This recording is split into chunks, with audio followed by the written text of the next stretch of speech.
Ayo memilih apa yang kau suka. Merdeka belajar wujud yang nyata. Raih mimpimu juga cita-cita. Generasi emas Indonesia. Profil pelajar Pancasila tanamkan di dalam dada. Profil pelajar Pancasila, cerdas berkarakter itu kita.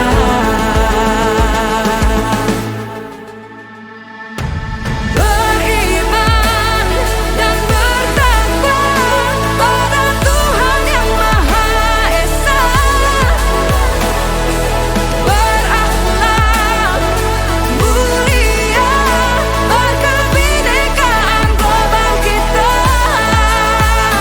Gotong royong, berjiwa mandiri, berpikir kreatif dan bernalar kritis. Perbedaan bukan suatu halangan untuk kita saling bergandeng tangan. Bhinneka Tunggal Ika, semboyan negeri kita yang harus kita jaga bersama. Profil pelajar Pancasila tanamkan di dalam dada. Profil pelajar Pancasila, cerdas berkarakter itu kita.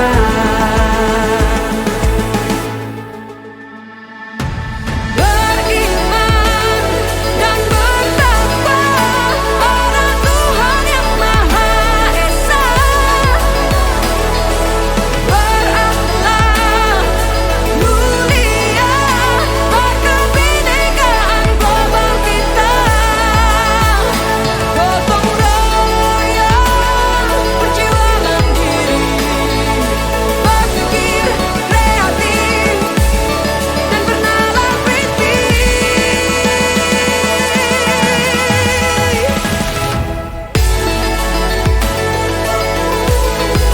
Profil pelajar Pancasila.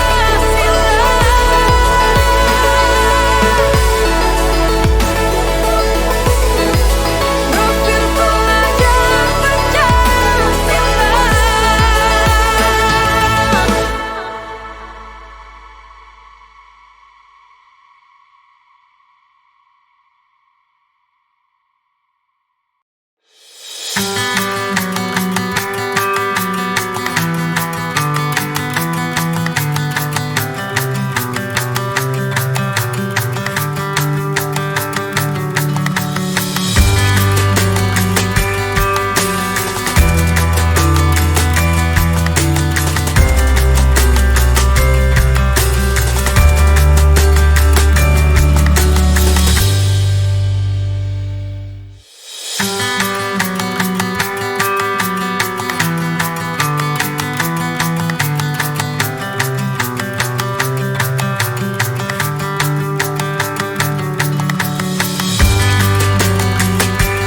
Assalamualaikum warahmatullahi wabarakatuh. Alhamdulillah, puji syukur kita ucapkan kehadiran Allah Subhanahu wa Ta'ala yang selalu memberikan nikmat kepada kita semuanya, nikmat iman, nikmat sehat, dan nikmat-nikmat yang lain yang dilebihkan untuk kita hari ini. Selanjutnya, salawat beriring salam kita hadirkan kepada Rasulullah Nabi Muhammad SAW dan mengucapkan Allahumma sholli ala Muhammad wa ala ali Muhammad. Baik Bapak Ibu semuanya, hari ini kita akan mendengar paparan materi aksi nyata modul 1.4 diseminasi budaya positif oleh Ibu Dina Hendriani SPD. Kepada Ibu Dina Hendriani SPD disilahkan. Assalamualaikum warahmatullahi wabarakatuh. Asyhadu an la ilaha illallah wa asyhadu anna Muhammadar Rasulullah. Alhamdulillahillazi arsala rasulahu bil huda wa dinil haq liyuzhirahu 'ala dini kullihi wa kafa billahi shahida. Puji syukur kita ucapkan kehadirat Allah Subhanahu wa taala karena pada kesempatan ini di siang yang panjang menjelang sore ini, alhamdulillah kita telah dapat berkumpul bersama dalam aksi nyata saya, yaitu diseminasi budaya positif, yang mana ini merupakan salah satu modul dari calon guru penggerak. Baiklah, salam beserta salam tidak lupa pula kita kirimkan kepada Nabi besar Muhammad SAW, karena beliau telah membawa umat manusia dari alam jahiliyah kepada alam yang penuh dengan ilmu pengetahuan seperti yang kita rasakan pada saat sekarang ini. Jadi sebelum kita memulai, marilah kita mengucapkan basmalah terlebih dahulu. Oke, selanjutnya aksi nyata diseminasi budaya positif. Konsep budaya positif itu ada 5. Pertama yaitu perubahan paradigma baru. Kedua, disiplin positif dan nilai-nilai kebajikan universal. Yang ketiga, kebutuhan dasar manusia. Yang keempat, keyakinan kelas. Yang kelima, posisi kontrol. Dan yang keenam adalah segitiga restitusi. Pembelajaran dengan paradigma baru.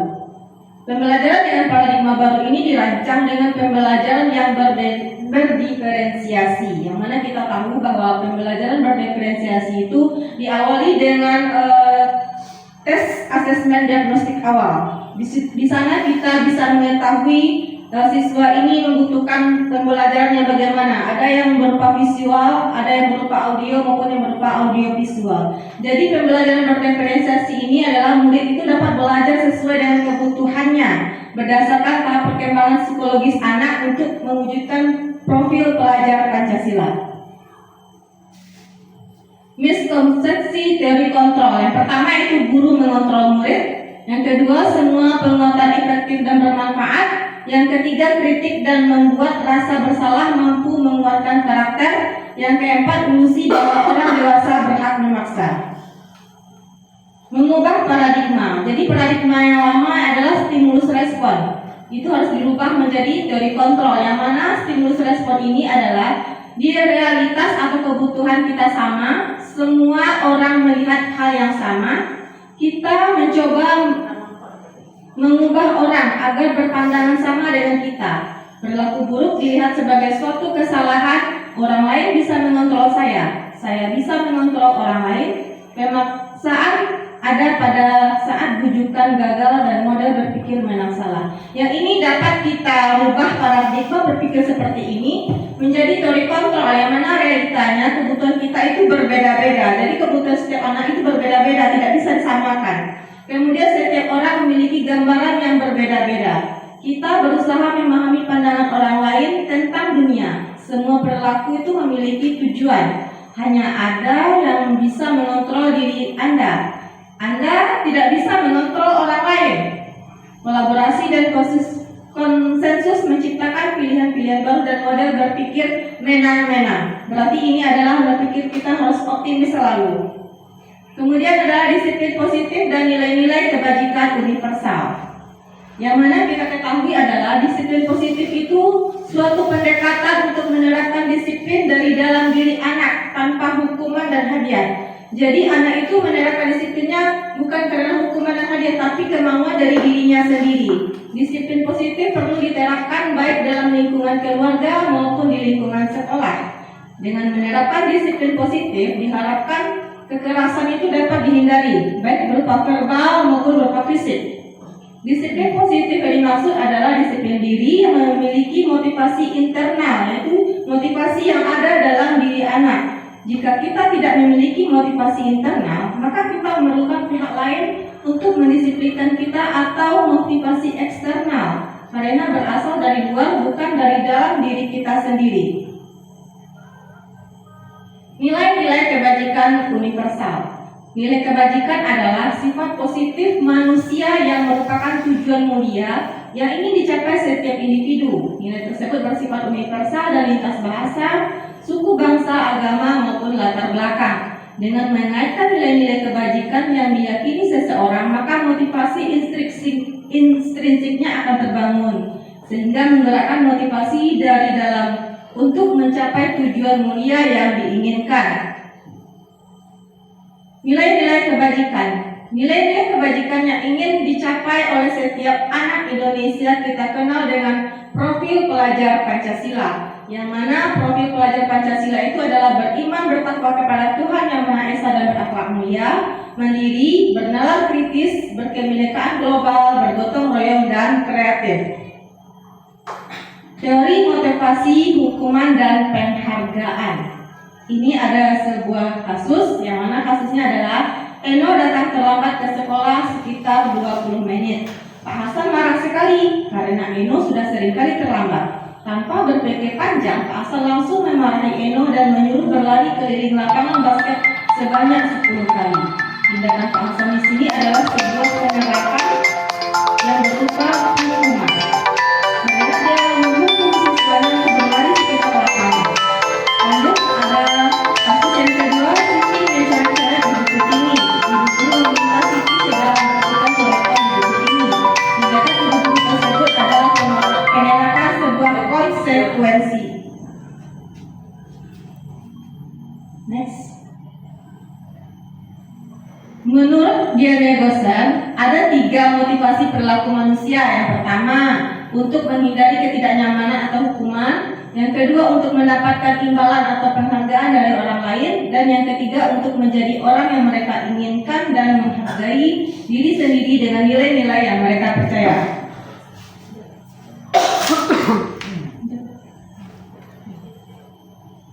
Keyakinan kelas. Yang mana kita ketahui bahwa keyakinan kelas itu adalah nilai-nilai atau kebiasaan yang disepakati, diyakini, dan dijalankan bersama sehingga membentuk murid yang mandiri, penuh hormat, dan bertanggung jawab. Jadi keyakinan kelas ini berbeda dengan peraturan kelas. Karena kalau keyakinan kelas ini adalah yang kita yakini secara bersama dan itu yang akan kita lakukan untuk mencapai hal atau tujuan yang kita inginkan. Next. Ada pembentukan keyakinan kelas. Yang pertama itu lebih abstrak, berupa pernyataan universal, berupa pernyataan positif yang mudah diingat, disesuaikan dengan kelas atau sekolah agar mudah diterapkan dan semua warga kelas sekolah dilibatkan. Jadi dalam membentuk keyakinan kelas ini kata-katanya kita tidak boleh menggunakan tidak, kita tidak boleh menggunakan jangan, dan kita tidak boleh menggunakan kata dilarang. Jadi kata-katanya itu kita ganti dengan kalimat yang positif. Misalnya kita melarang siswa keyakinan kelasnya dilarang membuang sampah sembarangan. Itu tidak boleh kita gunakan dalam kalimat keyakinan kelas. Bisa kita ubah dengan menjaga kebersihan kelas. Kemudian kebutuhan dasar manusia. Kebutuhan dasar manusia itu ada 5. Yang pertama adalah bertahan hidup, penguasaan, kasih sayang dan rasa dicintai, kebebasan serta kesenangan. Restitusi 5 posisi kontrol. Yang pertama adalah sebagai penghukum. Pada posisi ini perbuatan guru berupa menghardik, menunjuk-nunjuk, menyindir, dan menyakiti. Jadi hasilnya tuh siswa akan memberontak, menyalahkan orang lain, dan berbohong. Itu dilakukan agar tidak dihukum. Siswa meletakkan guru di luar dunia berkualitas karena siswa benci atau tidak senang. Guru seperti ini bukan seseorang yang difavoritkan.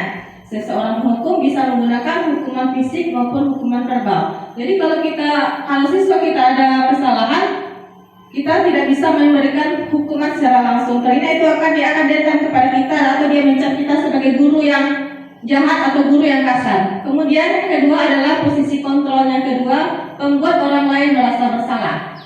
Pada posisi ini, intonasi guru itu lebih halus. Guru banyak berceramah dan mengeluarkan kata-kata yang mengaduk-aduk perasaan sehingga murid merasa bersalah. Hasilnya siswa akan menyembunyikan, menyangkal, dan berbohong untuk menutupi kesalahannya. Siswa menjadi rendah diri, perasaan dirinya jelek dan sang anak akan berkata, maafkan saya. Siswa menganggap dirinya jelek dan bukan anak yang baik. Yang ketiga adalah posisi sebagai teman. Guru mengambil posisi sebagai orang yang dekat dengan anak-anak.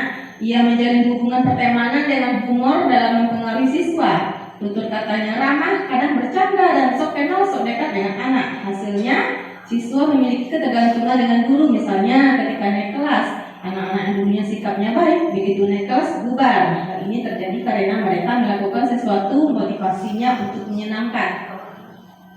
Yang terakhir, yang keempat adalah posisi sebagai monitor atau pemantau. Sebelumnya guru dan siswa sudah membuat aturan kelas. Aturan tersebut sudah disepakati apa yang dilakukan dan konsekuensi jika tidak melakukan.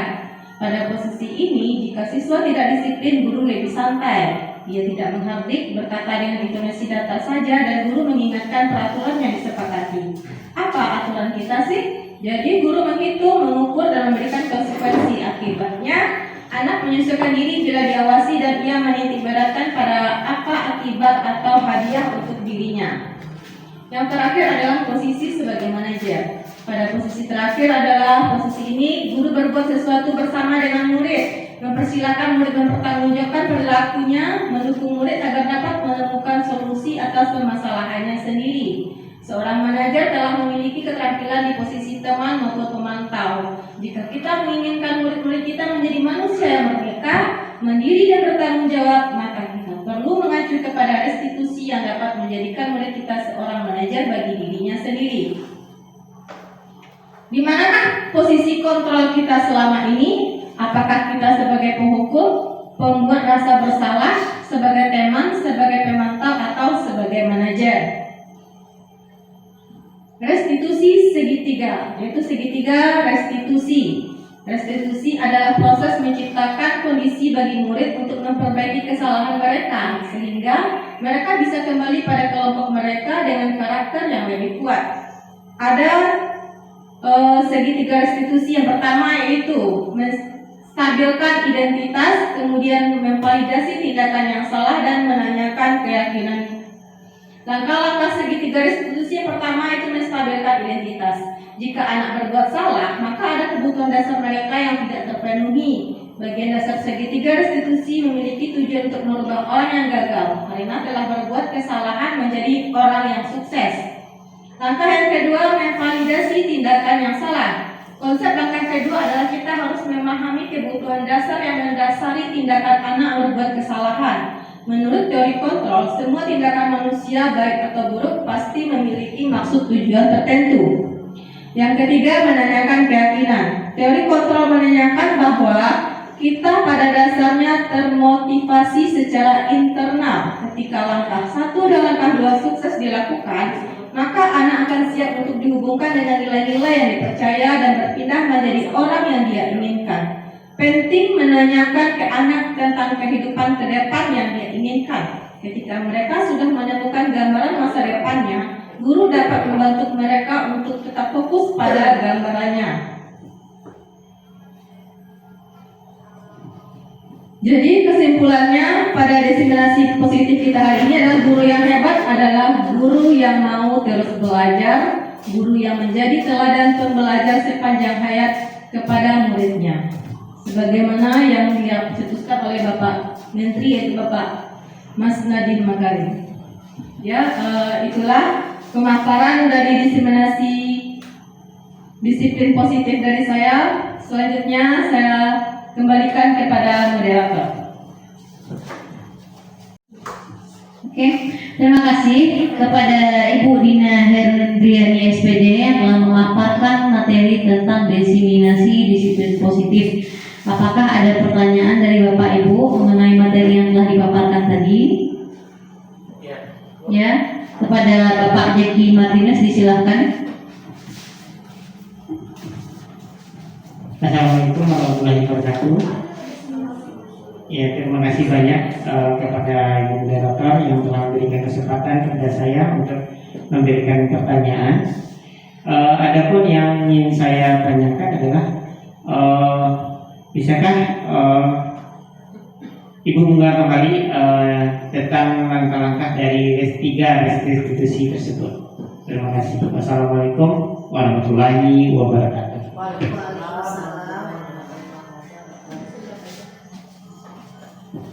Baiklah, terima kasih pertanyaan dari Bapak Jeki Mardinus, yaitu menjelaskan yaitu tahapan segitiga restitusi. Yang mana kita tahu kalau namanya segitiga pasti ada tahapannya, juga ada 3. Kalau ada yang pertama yaitu menstabilkan identitas. Jadi jika ada siswa yang berbuat salah, kita tanyakan dulu kenapa dia melakukan kesalahan tersebut. Kemudian yang kedua, validasi tindakan yang salah, yaitu kita menanyakan apakah tindakan yang dia lakukan itu benar atau salah. Jadi kalau dia salah melakukannya atau dia tahu itulah kesalahannya, jadi kita kembalikan kepada menanyakan keyakinan kelas. Apakah kesalahan tersebut sesuai dengan keyakinan kelas yang telah disepakati atau belum. Jadi ada segitiga restitusinya, yaitu menstabilkan identitas, validasi tindakan yang salah, dan menanyakan keyakinan. Ya, bagaimana Bapak dengan jawabannya? Oke, terima kasih Ibu atas penjelasannya. Oke, terima kasih Pak. Ya, lanjut kembali kepada Ibu moderator. Ya, terima kasih kepada Ibu Dina yang telah menjawab pertanyaan dari Bapak Jeki Mardinus. Selanjutnya pertanyaan nomor 2 kepada Ibu Dina juga, tapi agak beda Dinanya Ibu ya. Namanya Dina Mardiah. Kepada Ibu Dina Mardiah disilakan. Oke, terima kasih. Assalamualaikum warahmatullahi wabarakatuh. Terima kasih moderator telah memberikan kesempatan kepada saya untuk sedikit bertanya kepada Ibu Dina. Bu, di sini saya ingin menanyakan bagaimana cara Ibu untuk menerapkan budaya positif ini di sekolah. Nah, terima kasih. Assalamualaikum warahmatullahi wabarakatuh. Ya, terima kasih pertanyaan dari Ibu Dina yang akan saya jawab juga, yaitu cara untuk menerapkan budaya positif di sekolah. Yang pertama itu dengan melakukan komunikasi secara terbuka. Jadi untuk menerapkannya kita harus mengkomunikasikannya terlebih dahulu. Karena dengan adanya komunikasi, jadi disiplin positif itu dapat terlaksana dengan baik. Yang kedua itu menerapkan etika kerja. Dan selanjutnya adalah bisa dengan menanamkan pendidikan karakter kepada anak melalui pembiasaan 5S atau melaksanakan sholat duha berjamaah, atau bisa dengan menggunakan membaca hafalan surat pendek, pokoknya yang bersifat positif. Itu dilaksanakan secara berkelanjutan agar menjadi kebiasaan bagi siswa kita, sehingga siswa akan menjadi belajar sepanjang hayat yang beriman dan bertakwa terhadap Tuhan Yang Maha Esa. Terima kasih Bu Dina. Kembalikan kepada Ibu operator.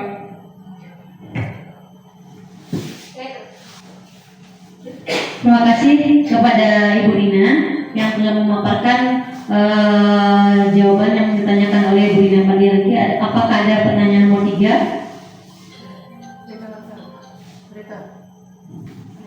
Ada Ibu Rika, dipersilakan.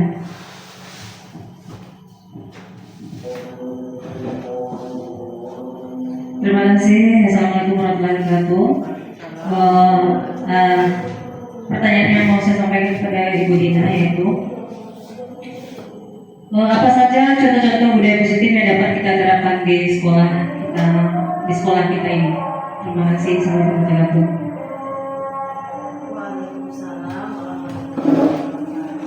Ya, terima kasih pertanyaan dari Ibu Rika. Itu contoh-contoh budaya positif yang bisa kita terapkan di sekolah, yaitu dengan menerapkan 5S, yaitu salam, senyum, sapa, sopan, dan santun, serta menyapa guru. Jadi yang disapa itu bukan orang yang kita kenal saja, baik sama teman ataupun orang lebih tua kepada kita maupun tamu yang datang, itu harus kita sapa. Jadi kita menyapa orang tidak dengan memilih-milih. Ya, itu saja jawabannya dari saya. Terima kasih. Saya ucapkan kembali kepada operator. Dan bagaimana Bu Rika? Apakah sudah paham dengan jawabannya? Apakah ada lagi pertanyaan Bapak Ibu mengenai disiplin positif ini? membudayakan. Oke, cukup sekian paparan materi yang disampaikan oleh Bu Dina tadi. Kita ucapkan terima kasih. Semoga kita senantiasa membudayakan disiplin positif di setiap sekolah kita, sehingga nanti kita bisa menjadi pendidik dan menghasilkan generasi muda yang cerdas, berakhlak dan berbudaya disiplin positif. Sekian dari saya, moderator. Assalamualaikum warahmatullahi wabarakatuh.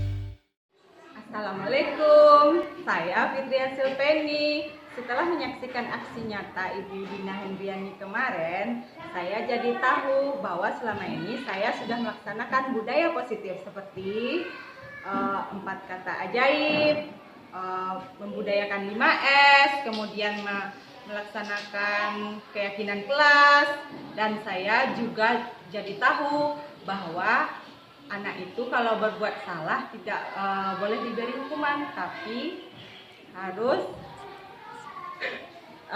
dengan konsekuensi. Sekian dari saya, terima kasih. Assalamualaikum warahmatullahi wabarakatuh. Perkenalkan, nama saya Utari Ramadhani. Saya adalah salah satu rekan kerja dari Ibu Dina Hendriani yang merupakan salah satu calon guru penggerak angkatan 11 Kabupaten Padang Pariaman. Setelah melihat aksi nyata yang telah dilakukan oleh Ibu Dina tadi tentang diseminasi guru budaya positif, saya banyak mendapatkan ilmu dan pemahaman baru tentang budaya positif. Ternyata, budaya positif itu sangat penting kita terapkan di lingkungan sekitar kita. Itu semua dapat berjalan mulai dari diri kita sendiri dan kerjasama serta kolaborasi dengan semua pihak, baik itu siswa, guru, kepala sekolah, orang tua maupun masyarakat. Semoga kedepannya praktik ini dapat menjadi motivasi intrinsik maupun ekstrinsik. Saya ucapkan selamat dan sukses untuk calon guru penggerak angkatan 11. Demikian testimoni dari saya. Saya ucapkan terima kasih. Assalamualaikum warahmatullahi wabarakatuh. Assalamualaikum warahmatullahi wabarakatuh. Saya Desri Mayuti, salah satu rekan sejawat dari Ibu Dina Hendriani yang merupakan CGP angkatan 11. Saya sangat terinspirasi dari aksi nyata yang telah dilakukan oleh Bu Dina Hendriani. Disiplin positif sangat penting untuk kita terapkan di sekolah ini karena dapat membuka pandangan saya. Karena pandangan lama masih banyak yang perlu diperbaiki. Semoga kita dapat terinspirasi dan termotivasi. Saya sangat senang dan CGP Angkatan 11 sangat hebat dan sangat bersemangat berkolaborasi dengan kami di sini.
berbeda dengan kesepakatan kelas. Kenapa? Kalau keyakinan kelasku yang kita yakini masing-masing bagaimana caranya, apa yang kita lakukan agar selama pembelajaran di kelas, selama kegiatan kita di kelas itu kita dapat terciptanya suatu ketertiban, kedisiplinan, keteraturan untuk menghindari hal-hal yang tidak diinginkan. Nah, jadi nanti anak-anak ibu suruh menulis keyakinan kelas masing-masing. Menurut awak masing-masing bagaimana kita menginginkan kelas yang bagaimana agar kita nyaman dalam belajar, agar kita mudah dalam memahami belajar. Jadi nanti keyakinan kelas itu tidak boleh ada kata tidak boleh membuang sampah, tidak boleh seperti itu kalimatnya. Jadi kita gunakan kalimat positif, kita ganti dengan membuang sampah pada tempatnya. Jadi tidak boleh menggunakan kata tidak boleh kita menggunakan kata dilarang, tidak boleh kita menggunakan kata jangan atau jangan meribut. Boleh itu keyakinan kelasnya tidak? Apa? Tertib dalam belajar. Jadi nanti ditulis keyakinan kelas masing-masingnya, tidak ada kata tidak boleh. Apa lagi? Jangan. Apa lagi? Dilarang. Ada mengerti, ada paham? Ada. Nah, nanti ibu bagikan kertas sticky note-nya, nanti anak ibu menuliskan di mejanya masing-masing, ditempel. Oke? Sini. Oke? Tidak boleh ada yang melihat ke kiri ke kanan, itu menurut keyakinan kita sendiri dan kita yakini bagaimana supaya kelas kita ini lebih bagus, kita lebih nyaman dalam belajar. Ini ibu bagikan kertasnya, tolong tulis ya. Jangan terbalik sampai terbalik. Nggak usah pakai nama. Tulis aja.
Kenapa ada?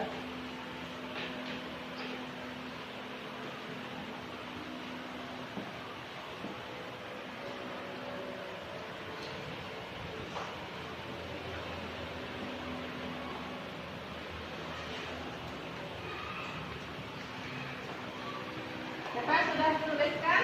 Bisa ditempel ke depan? Silakan ditempel ke depan. Tidak boleh menggunakan kata tidak, jangan, dilarang.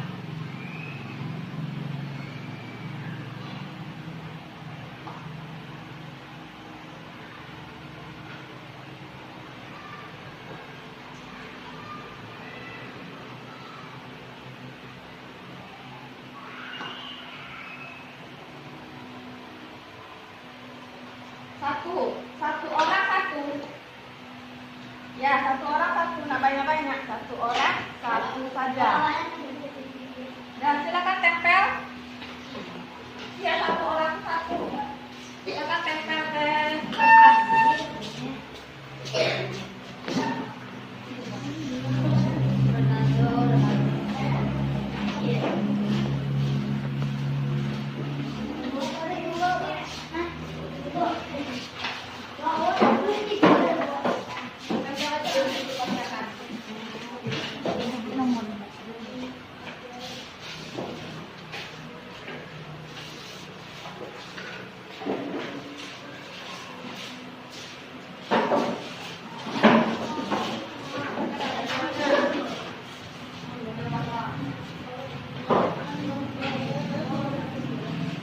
Apalagi belum?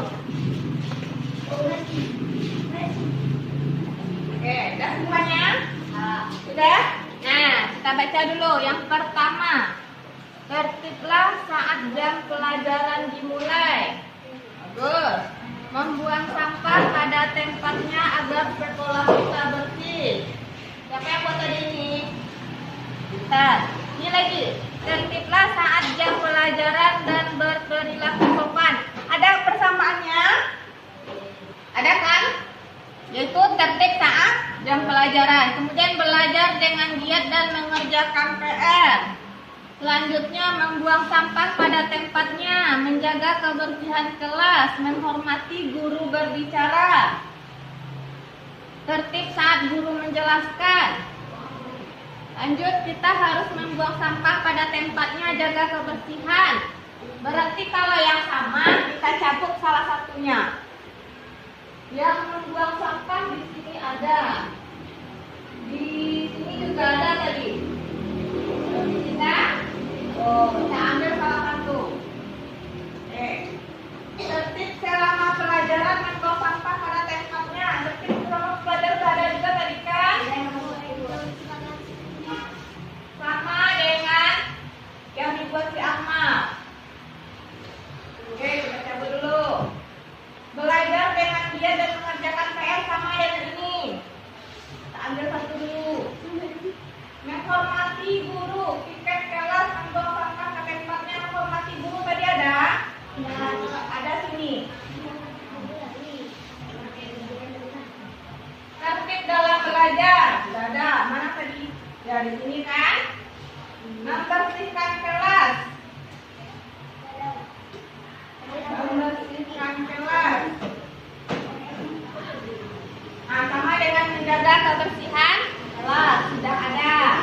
Kita cabut dulu. Yang terakhir, ini kelas ini tidak ribut. Kalau tidak ribut kemana tuh maksudnya? Ketika saat jam pelajaran dan berperilaku sopan. Nah, jadi sebanyak ini ada berapa jadinya? Kita sepakati 2, 3, 4, 5. Itu pertama, tertib saat jam pelajaran. Sama juga dengan ini. Nah, tertib saat jam pelajaran. Berarti ada 4. Yang kedua, belajar dengan giat dan mengerjakan PR. Yang ketiga, membuang sampah pada tempatnya. Juga ada di sini. Berarti ini 3 dibuatnya ya. Membuang sampah pada tempatnya. Kemudian menjaga kebersihan kelas dan menghormati guru berbicara. Ada berapa? 1, 2, 3, 4, 5. Ada 5 keyakinan kelas yang akan kita yakini. Jadi kita harus menjalankannya dengan penuh tanggung jawab. Oke? Jadi apakah kita sudah sepakat ini keyakinan kelas kita? Nah, jadi untuk tanda kita sepakat, belum sepakat. Kita melaksanakan ini. Kita tanda tangani bahwa kita pernah melaksanakan keyakinan kelas dan kita sepakat melaksanakan keyakinan tersebut di dalam kelas kita. Ya, mulai dari Kesha dulu. Silakan ditandatangani. Kesha, maju ke depan Kesha.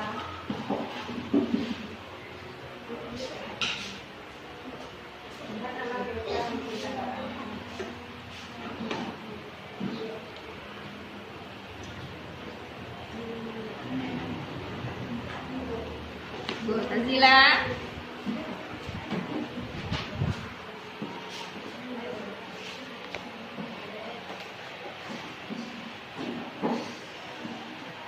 Bu Faira.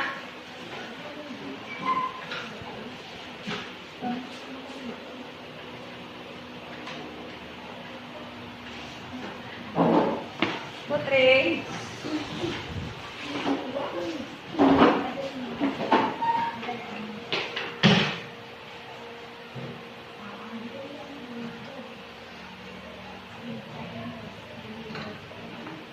Rama.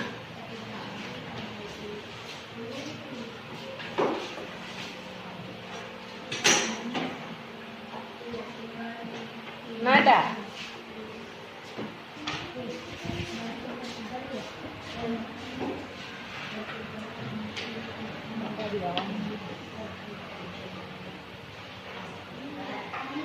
Maira.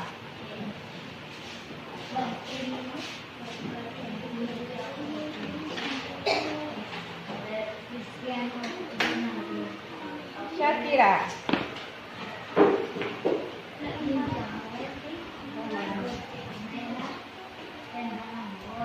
Diki.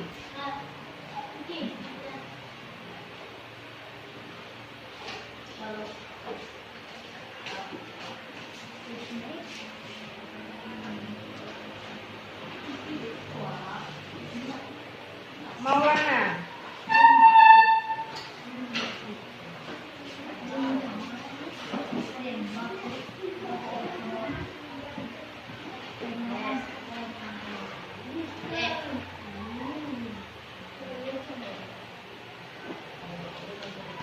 Alif.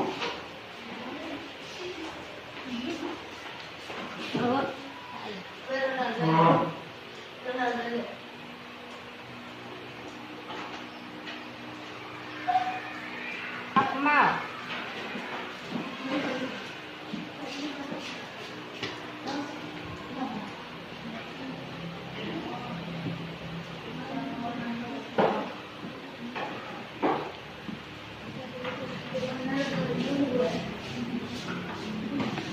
Nah, jadi kita sudah melaksanakan proses tujuan tentang keyakinan kelas di kelas kita. Jadi kita harus apa? Melaksanakannya dengan penuh tanggung jawab. Semangat, tidak ada hal-hal yang tidak diinginkan. Oke?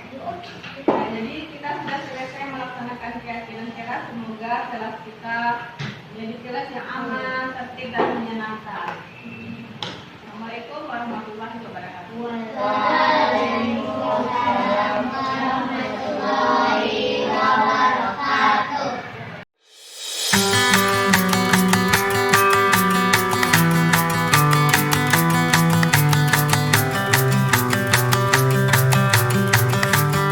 Assalamualaikum warahmatullahi wabarakatuh. Saya siswa kelas 6. Nama panjang saya Akmal Fajar Anwar, biasa dipanggil Akmal. Telah melakukan keyakinan kelas. Semoga keyakinan kelas tersebut dapat berjalan dengan lancar dan baik. Assalamualaikum warahmatullahi wabarakatuh. Saya siswa kelas 6. Perkenalkan, nama saya Syakira Nur Hawani, dipanggil Syakira. Saya senang melakukan keyakinan kelas sama ibu guru di Dina dengan teman-teman saya. Sebaiknya kelas saya semakin aman dan tertib. Saya senang melakukan keyakinan kelas sama ibu guru di Dina dengan teman-teman saya. Sebaiknya kelas saya semakin aman dan tertib. Saya dari kelas 6.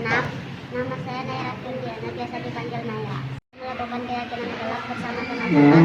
Saya berharap kelas ini bakal menjadi kelas yang kreatif dan sangat menyenangkan.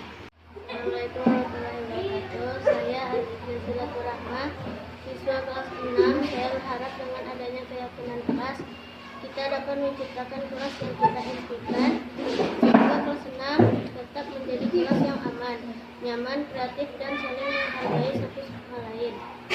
Saya sangat senang telah melakukan keyakinan kelas bersama Ibu Dina dan teman-teman. Itulah testimoni dari saya. Saya ucapkan Assalamualaikum warahmatullahi wabarakatuh. Assalamualaikum warahmatullahi wabarakatuh. Saya Upaira Ramadhani Sureka, siswa kelas 6. Saya berharap dengan adanya keyakinan kelas, kita dapat menciptakan kelas yang kita impikan.